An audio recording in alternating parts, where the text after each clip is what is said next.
Assalamualaikum warahmatullahi wabarakatuh. Kembali lagi di channel Naya Cerita. Sebelumnya, semoga teman-teman semua dalam keadaan sehat. Amin.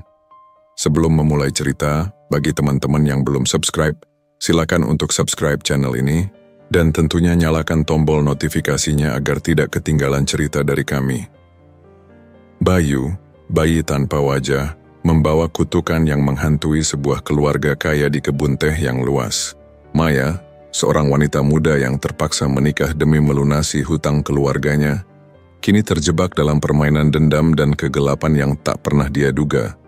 Saat rahasia masa lalu terungkap, siapa yang akan bertahan?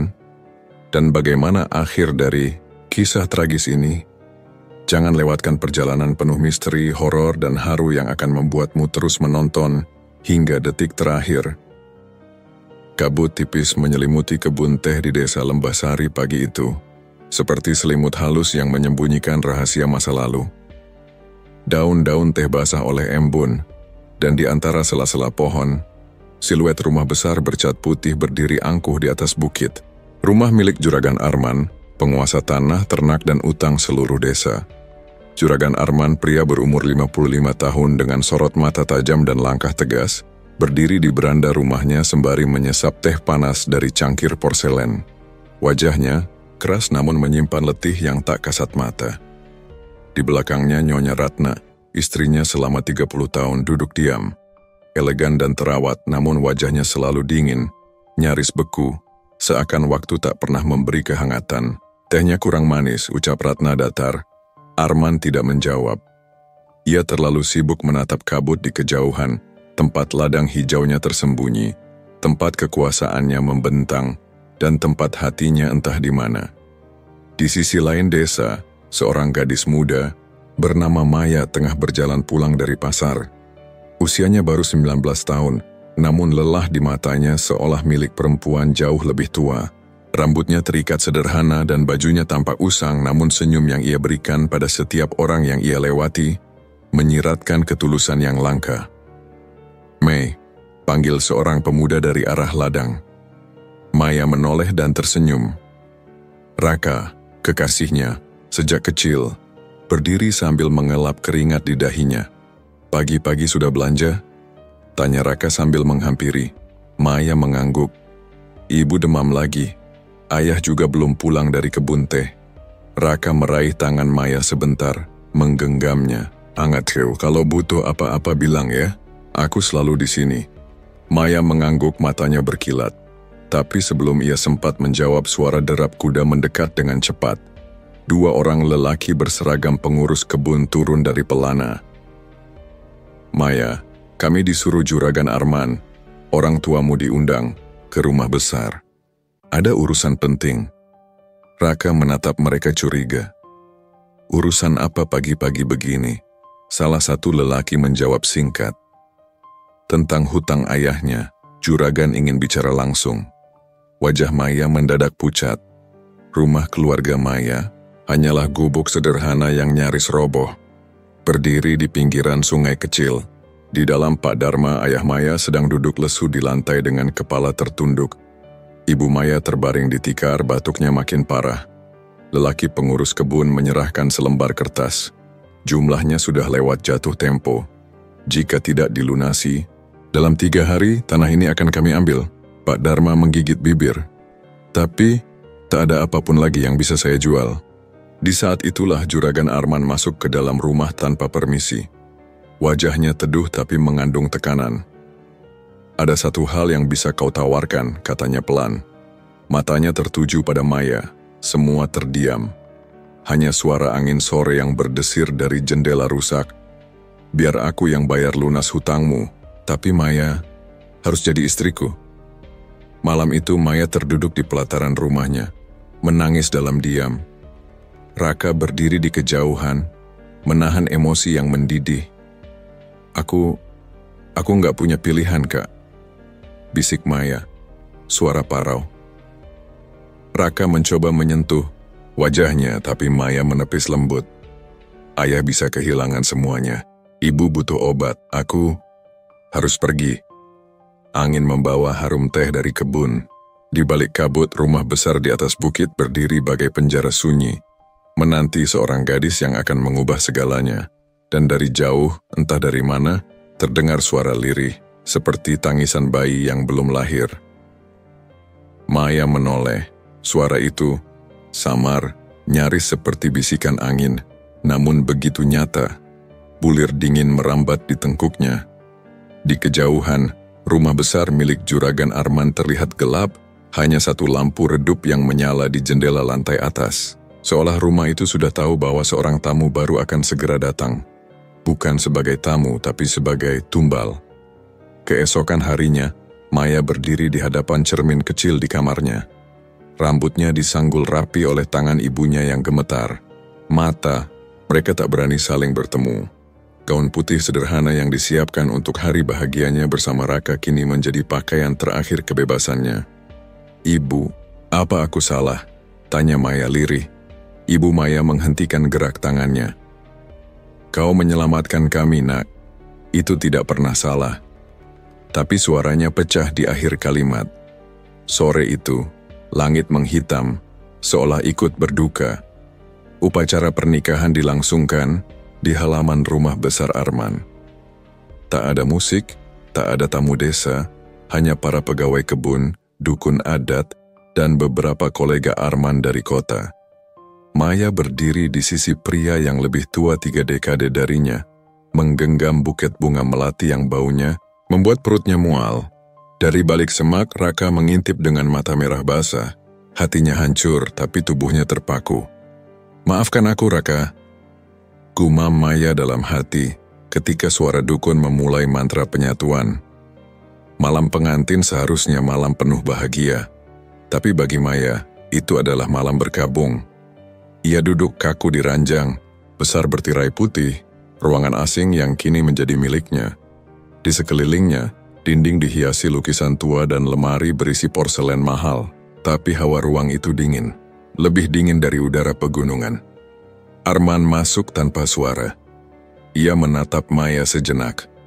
"Aku tahu kau tidak mencintaiku," katanya pelan. "Tapi waktulah yang akan membuatmu mengerti. Aku bukan orang jahat." Maya menahan napas, ingin berteriak. Tapi untuk siapa? Hari-hari berlalu dengan lambat. Maya menghabiskan waktu di taman belakang rumah, di antara bunga yang tak berbau dan burung yang tak pernah berkicau. Setiap langkahnya diawasi pelayan, dan setiap geraknya dikabarkan ke Arman. Meski Arman memperlakukannya dengan lembut, perhatian itu justru terasa seperti rantai emas, indah tapi menjerat. Nyonya Ratna nyaris tak pernah berbicara padanya. Tatapan perempuan tua itu seperti pisau dingin, menilai, mengiris perlahan. Di meja makan hanya suara sendok dan garpu yang terdengar, hening, membunuh. Suatu malam Maya mendengar percakapan pelan antara Arman dan Ratna dari balik pintu kamar. "Kenapa harus dia, Arman? Kenapa tidak adopsi saja seperti yang dulu kita rencanakan? Karena aku ingin darahku sendiri. Dan darahku tak pernah cukup bagimu." Keheningan, lalu langkah kaki menjauh. Tapi kalimat itu terus terngiang di kepala Maya. Darahku sendiri. Beberapa minggu kemudian, Maya mulai merasa mual. Kepalanya pusing. Makanan tak enak di lidah. Ia duduk lemas di teras rumah saat seorang pelayan membisikkan sesuatu ke telinga Arman. Laki-laki itu tertegun, lalu menatap Maya dengan ekspresi yang tak pernah ia tunjukkan sebelumnya. Bahagia. Maya hamil. Berita itu menyebar di antara pelayan.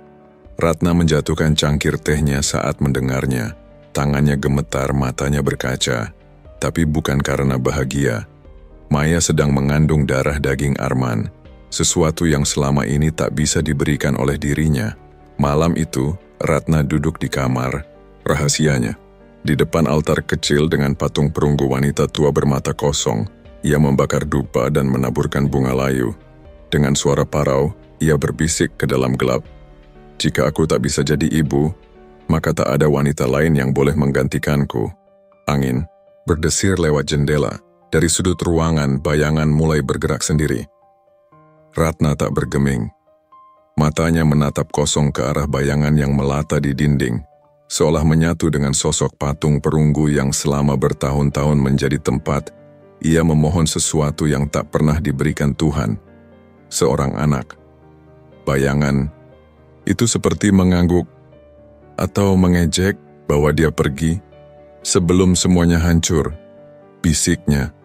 Tapi di dalam hatinya Ratna tahu, yang akan hancur pertama bukanlah Maya, melainkan dirinya sendiri.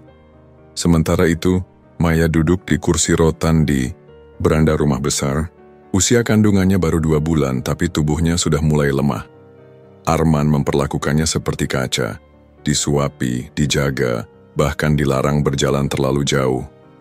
Bagi Arman, kandungan itu bukan hanya janin, itu adalah bukti kejayaan, pewaris, penebus hidupnya yang hampa. Maya, kamu harus tetap sehat. Apapun yang kau butuh tinggal bilang, katanya sambil membelai perut Maya dengan senyum bangga. Namun Maya hanya menatap ke kebun teh yang diselimuti kabut, pandangannya kosong. Di sana, di antara barisan pohon, ia melihat sesuatu. Seorang perempuan, bergaun putih, rambut panjang tergerai, berdiri diam, menatap balik. Maya berkedip, sosok itu lenyap. Malam hari, Maya terbangun. Udara di dalam kamar sangat dingin, napasnya mengepul. Lilin di meja kecil mati sendiri. Ia mendengar suara, halus dan pelan dari balik dinding. Suara perempuan menangis, bukan tangis bayi seperti dulu, tapi tangis seseorang yang patah hati, yang kehilangan. Maya berjalan perlahan ke arah lorong gelap. Di ujung lorong, pintu tua sedikit terbuka. Ia mendekat. Siapa di sana? Pintu berderit terbuka sendiri. Sebuah ruangan kecil penuh patung, dupa dan foto-foto hitam putih tua. Di tengahnya duduk Ratna, menatapnya lurus dengan mata merah. Kau seharusnya tidur, Maya. Maya membeku. Maaf, saya hanya mendengar sesuatu. Tak semua suara perlu dikejar, kata Ratna pelan lalu berdiri. Beberapa suara hanya membawa kematian. Keesokan harinya Maya mencoba mencari udara segar di taman belakang. Ia berbicara pada bayi dalam kandungannya. Kau harus kuat, ya. Ibu tak tahu bisa bertahan berapa lama di sini. Tapi langkahnya terhenti saat melihat pelayan tua bernama Burini menyapu halaman sambil merapal doa. Mbak Maya, kalau boleh, jangan jalan sendirian di taman belakang setelah asyar, katanya. Kenapa? Burini menatapnya, ragu. Karena di situ dulu pernah ada sumur. Dulu sebelum rumah ini dibangun. Sumur, tempat Nyonya Ratna membuang sesuatu. Waktu dia masih muda, Maya merinding. Buang apa? Burini hanya menggeleng cepat. Sudah, lupakan saja. Jangan tanya-tanya yang tidak-tidak. Mbak sedang hamil, nanti malah ikut dibayangin. Hari demi hari Maya merasa tubuhnya makin lemah. Mimpi-mimpi aneh mulai menghantuinya. Dalam mimpi, ia sering melihat seorang perempuan berwajah pucat, berdiri di pinggir sumur, sambil menggendong bayi yang tak menangis. Kadang perempuan itu menatap Maya dengan tatapan pilu. Kadang, ia berbisik, anakmu takkan sempat kau peluk. Arman mulai menyadari Maya semakin murung. Ia memanggil dokter dari kota yang mengatakan bahwa secara medis, Maya dan bayinya sehat. Tapi Maya tahu, ada sesuatu yang lebih dari sekadar sakit jasmani. Ada sesuatu yang mengintainya. Sesuatu yang lebih tua dari kemarahan Ratna, lebih gelap dari kabut kebun teh.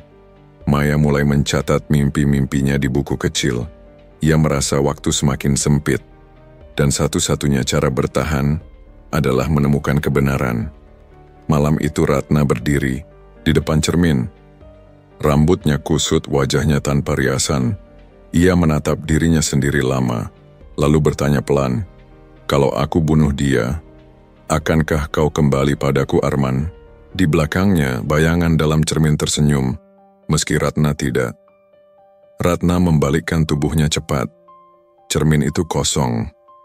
Tak ada apa-apa selain pantulan gelap dari kamar remang yang kini terasa begitu dingin. Namun senyum bayangan tadi membekas kuat di pikirannya, seperti isyarat atau perintah. Sementara itu Maya kembali terjaga di tengah malam. Ia duduk di ranjang dengan napas tersengal. Mimpi itu datang lagi, perempuan yang sama, di pinggir sumur. Tapi kali ini, ia tak hanya berdiri. Ia berteriak. Cerita nyaring perempuan itu menembus kepala Maya, membuatnya pusing hingga muntah di lantai. Darah. Maya menangis. Ia tahu ini bukan mimpi biasa. Ini peringatan. Arman masuk dengan wajah panik dan memeluk Maya erat. Kau mimpi lagi? Maya, kamu harus istirahat. Jangan pikirkan hal-hal aneh. Tapi Maya menatap suaminya dalam-dalam. Kau sembunyikan sesuatu dariku, kan? Arman terdiam. Dan dari luar kamar, Ratna mendengar semuanya. Sambil menggenggam sesuatu dalam genggaman, sebuah kalung liontin berkarat yang lama disimpan di altar rahasianya.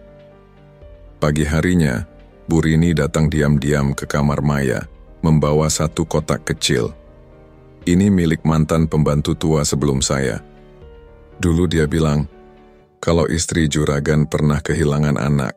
Maya membuka kotak itu dan menemukan sebuah boneka kecil dari kain goni yang sudah lapuk, disulam nama samar, Bayu Ratna Arman.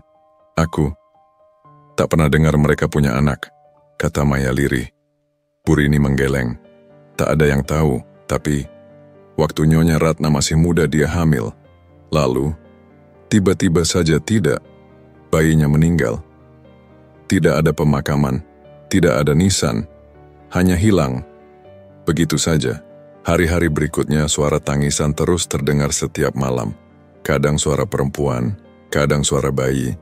Semakin Maya hamil besar, semakin sering ia mendengarnya. Ratna bersikap semakin aneh. Ia mengintai Maya dari balik pintu, melarang pelayan memberi makanan tertentu, bahkan pernah mencoba menyentuh perut Maya tanpa izin. Aku hanya ingin merasakan, katanya, lirih dan getir. Aku juga pernah mengandung. Hanya sekali seumur hidup. Arman mulai khawatir dan mencoba membawa Ratna ke kota untuk berobat. Tapi Ratna menolak mentah-mentah. Kau sudah memilih perempuan itu. Biarkan aku di rumahku sendiri.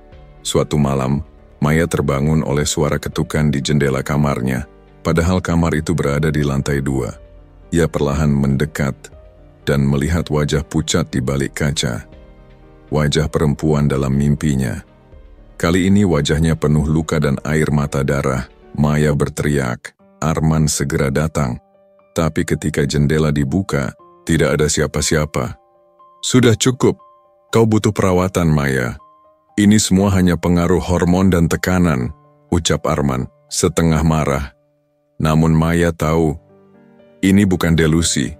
Ia sedang dikirimi pesan. Tapi pesan dari siapa? Besoknya, Maya memberanikan diri mendatangi taman belakang. Ia berdiri di antara semak yang tak terurus mencari tanda-tanda, hingga ia menemukan sebuah batu pipih di bawah pohon teh tua. Tertulis samar di atasnya, Bayu, 1995 dan di bawahnya, maafkan ibu. Maya menutup mulutnya, menahan tangis. Ia tahu, kini, Ratna telah kehilangan sesuatu yang tak tergantikan. Dan sekarang, Maya sedang mengandung pengganti yang selama ini Ratna dambakan. Malam harinya, Maya terkunci di kamarnya sendiri. Pintu tak bisa dibuka. Jendela terkunci dari luar. Lilin padam, dan dari bawah pintu, asap putih tipis mulai merayap masuk perlahan-lahan. Di kejauhan, terdengar suara tangis bayi. Tapi tangisan itu bukan dari dalam rahim Maya. Tangisan itu dari luar, dari lorong, dari altar, dari arwah yang belum sempat hidup, dan tidak akan membiarkan siapapun menggantikannya. Maya mendekap perutnya erat, jantungnya berdetak kencang, lebih keras dari suara isakan yang kini bergema dari seluruh penjuru rumah. Tangisan itu terdengar seperti berasal dari banyak mulut, banyak roh, semuanya menuntut, semuanya lapar akan keadilan. Suara pintu kamar berderit, tapi tak ada angin. Pelan-pelan, daun pintu terbuka sendiri. Di ambang pintu berdiri sosok perempuan berambut panjang. Wajahnya samar, tubuhnya setengah transparan. Ia menggendong sesuatu yang dibalut kain putih. Bayi Maya membeku. Sosok itu melangkah masuk tanpa suara dan berdiri hanya sejengkal dari tempat tidur. Maya ingin menjerit tapi tak mampu. Perempuan itu membuka kain putihnya. Kosong. Bayi itu tidak punya wajah. Esok paginya, Arman mendapati Maya tergeletak pingsan di lantai kamar. Wajahnya pucat, tubuhnya menggigil. Setelah diperiksa oleh dokter, kandungannya masih aman. Tapi dokter menyarankan Maya dirawat di kota karena kondisi mentalnya makin memburuk. Namun Maya menolak. Ada yang belum selesai di sini. Aku tidak bisa pergi sebelum tahu semuanya. Hari berikutnya, Maya mulai menyelidiki sejarah rumah besar itu. Ia meminta Bu Rini membantunya membuka kamar lama yang terkunci di ujung lorong. Pintu kayu berdebu itu berat, berderit saat dibuka. Ruangan itu kosong, hanya ada tempat tidur kecil, lemari mainan tua, dan dinding penuh coretan tangan mungil. Maya mendekat, melihat satu coretan yang membuat tengkuknya dingin. "Aku anak ibu, jangan gantikan aku." Di bawahnya tanda tangan kecil berbunyi, "Bayu." Sementara itu, Ratna semakin tak waras. Ia berbicara sendiri di ruang sembahyang. Kadang tertawa, kadang menangis, kadang berteriak memanggil nama Bayu. "Aku sudah menyerahkan hidupku, rahimku, tubuhku. Dan kau masih pergi?" Sekarang dia ingin merebut semuanya. Ia menatap patung perempuan tua bermata kosong di altar.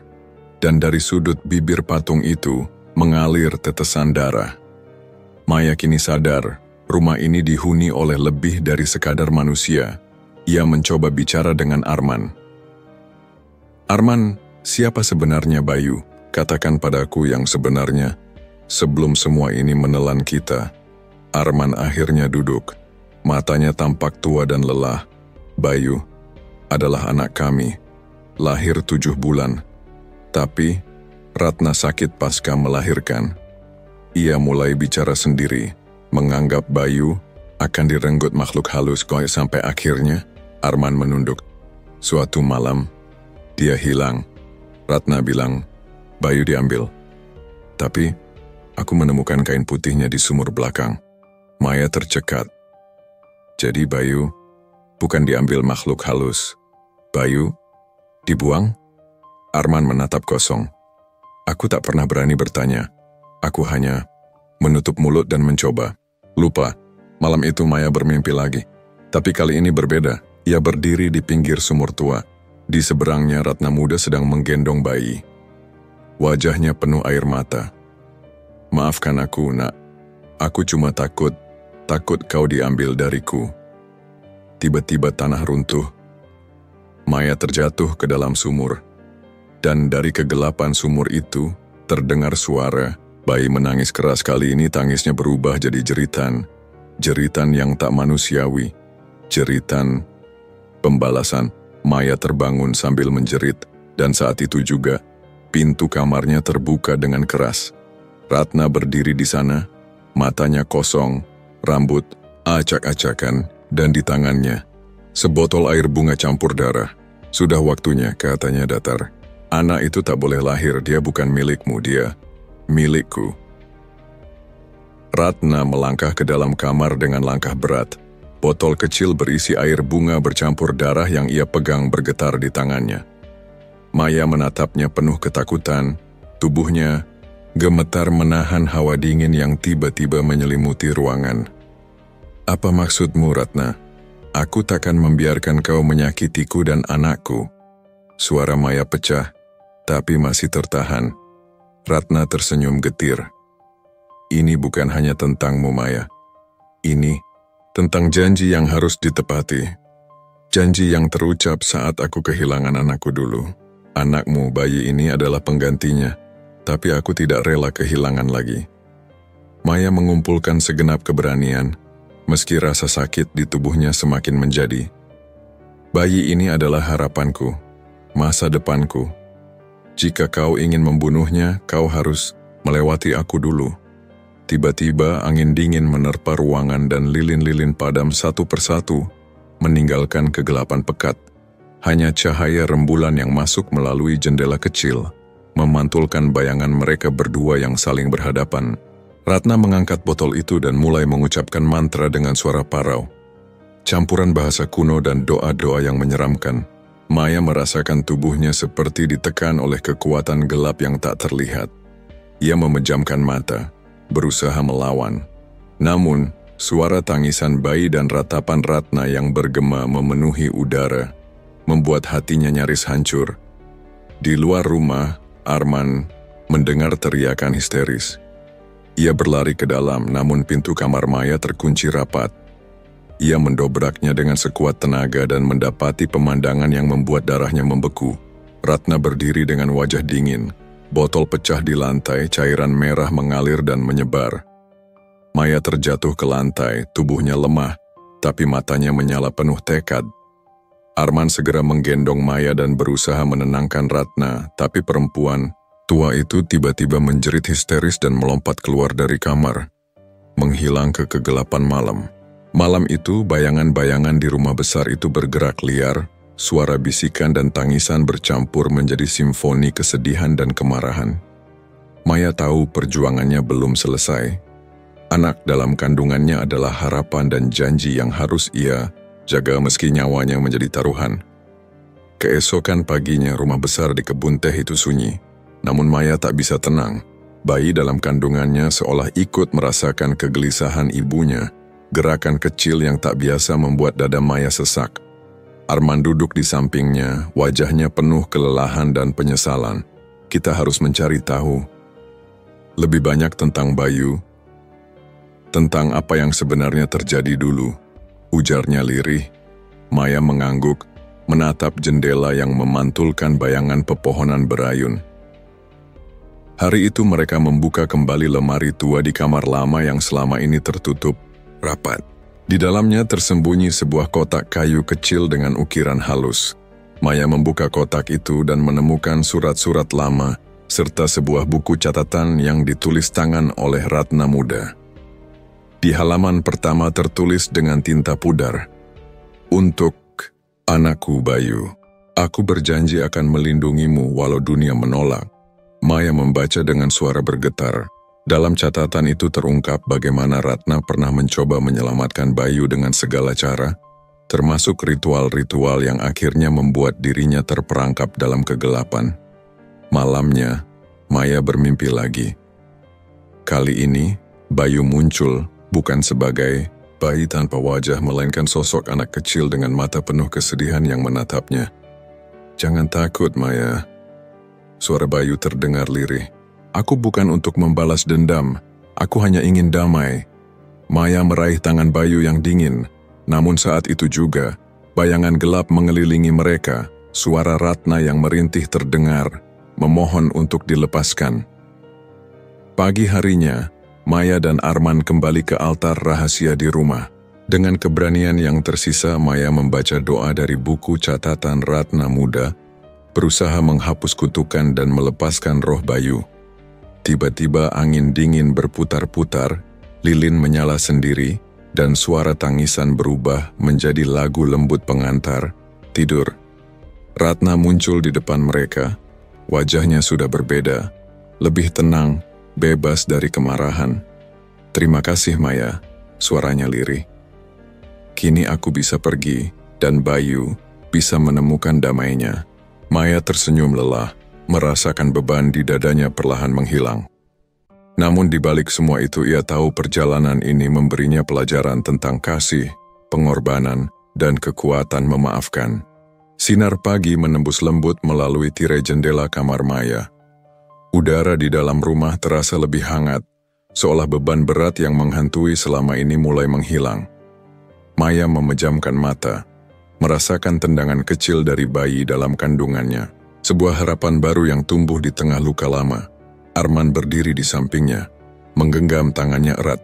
"Kita sudah melewati badai, Maya. Sekarang saatnya membangun masa depan." Namun kedamaian itu belum sepenuhnya datang.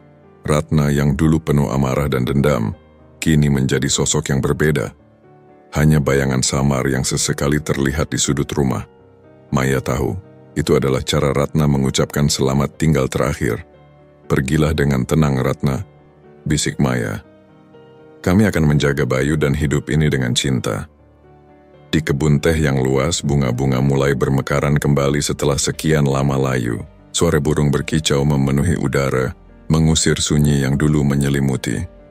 Maya dan Arman berjalan perlahan di antara barisan daun teh, merasakan ketenangan yang dulu tak pernah mereka alami.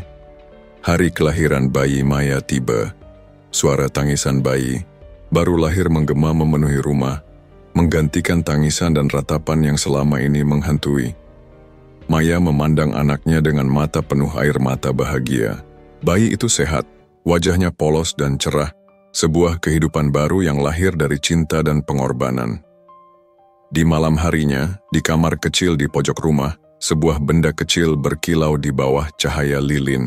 Sebuah liontin kecil yang selama ini disembunyikan, Ratna, kini terletak di tangan Maya. Liontin itu berisi foto seorang bayi, Bayu, dan sebuah pesan. Kasih sayang akan selalu mengalahkan kegelapan. Maya tahu, meskipun bayangan masa lalu akan selalu ada, kekuatan cinta dan pengampunan mampu menerangi jalan menuju masa depan yang penuh harapan. Hari-hari berlalu, kebun teh kembali hidup dengan warna dan semangat baru. Maya merawat bayinya dengan penuh cinta, sementara Arman berusaha memperbaiki hubungan yang dulu retak oleh rahasia dan dendam. Namun suatu malam, ketika bulan purnama menggantung rendah di langit, suara bisikan halus kembali hadir. "Tunggu." Suara itu lembut namun penuh harapan. Maya menoleh, dan di sudut kamar berdiri sosok Ratna, kini tak lagi menyeramkan, melainkan penuh kedamaian. Ia tersenyum dan mengulurkan tangan. "Kini aku pergi dengan tenang. Terima kasih sudah membebaskanku dan Bayu. Aku percaya kalian akan menjaga cinta ini." Dengan perlahan Ratna menghilang, meninggalkan udara yang harum dan hangat. Maya menggendong bayinya, menatap wajah kecil yang begitu polos. "Ini bukan hanya akhir, Nak," katanya lembut. "Ini adalah awal dari segalanya." Arman datang dan ikut memeluk Maya. Mereka tahu perjalanan mereka belum mudah, tapi mereka telah melewati kegelapan terburuk bersama. Di pagi hari yang cerah, seluruh kebun teh diselimuti kabut tipis yang berkilau seperti mutiara. Maya, Arman, dan bayi mereka berdiri bersama, menyambut hari baru dengan senyum penuh harapan. Di kejauhan, suara tawa anak-anak terdengar, tanda kehidupan baru yang terus berjalan.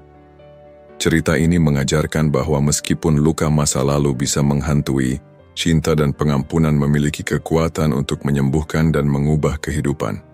Tak ada dendam yang lebih kuat dari kasih sayang, dan di dalam gelap selalu ada cahaya yang menunggu untuk ditemukan. Tamat.